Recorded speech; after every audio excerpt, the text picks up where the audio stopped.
और इजराइल की अगर बात करें तो वहां से ग्राउंड रिपोर्टर्स भी हमारे वहां पर मौजूद हैं और ये थर्ड वर्ल्ड वार की संकेत तो नहीं है। इजराइल से हमारे सहयोगी रिफत अब्दुल्ला इस बारे में और अधिक जानकारी दे रहे हैं।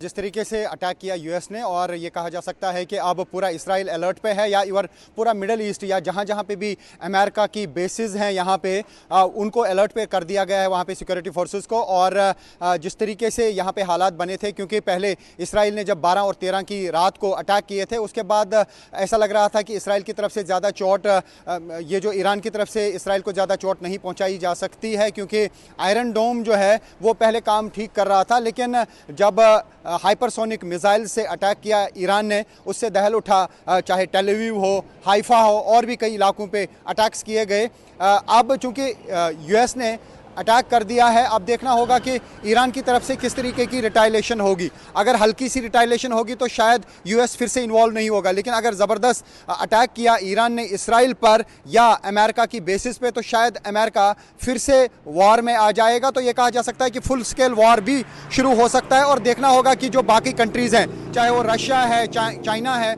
या बाकी दीगर कंट्रीज़ हैं, उनका क्या रुख रहेगा। अगर वो भी इन्वॉल्व हो रहे हैं तो आप रूल आउट नहीं कर सकते हैं थर्ड वर्ल्ड वार को। जिस तरीके से दुनिया के कई इलाकों में कॉन्फ्लिक्ट्स चल रहे हैं, तो ये कहा जा सकता है कि शायद यहाँ से ही थर्ड वर्ल्ड वार की शुरुआत हो सकती है। फिलहाल यहाँ पे हालांकि हालात नॉर्मल तो नहीं कह सकते हैं, पुरतनाव हैं यहाँ पे, टेल अवीव हो या पूरा इसराइल हो, लेकिन सिक्योरिटी को अलर्ट पे रख दिया गया और सारे लोग अलर्ट पे हैं। और यहाँ पे वार्निंग हर किसी को दी जा रही है, बताया जा रहा है कि जो ही सायरन होगी तो फौरन बंकर्स में आ जाइए ताकि अपनी वो जान बचा सकें। क्योंकि जिस तरीके से अटैक किया ईरान ने बार बार, उससे ये तो साबित हुआ कि आयरन डोम को इवेड किया जा सकता है, या एयर डिफेंस सिस्टम पूरी तरह से सुरक्षित नहीं रख सकता है लोगों को। इसलिए लोगों को ट्रेंड किया जाए कि वो कैसे बचें, और उस चीज़ पे ज़्यादा फोकस किया जा रहा है। और यहाँ पे काफ़ी सारी एप्लीकेशंस ऐसे भी हैं या कुछ वेबसाइट्स ऐसी भी हैं जो एडवांस में वार्निंग दे रहे हैं और लोगों को टिप्स भी दे रहे हैं कि किस तरीके से वो अपने आप को बचा सकते हैं।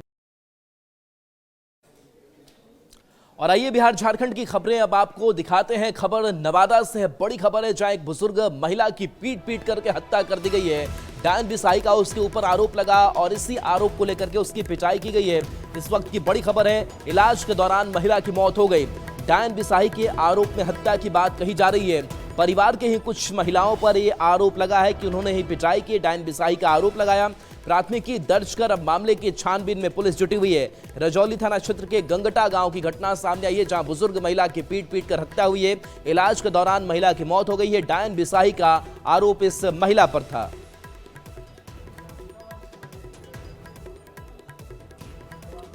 अब बात मौसम की कर लेते हैं और राजधानी पटना की अगर बात करें तो यहां पर बारिश हो रही है और बारिश को लेकर के अलर्ट भी जारी किया गया है। और ऐसे में मौसम सुहाना बना हुआ है, लोगों को भीषण गर्मी से, तपती गर्मी से राहत मिल रही है।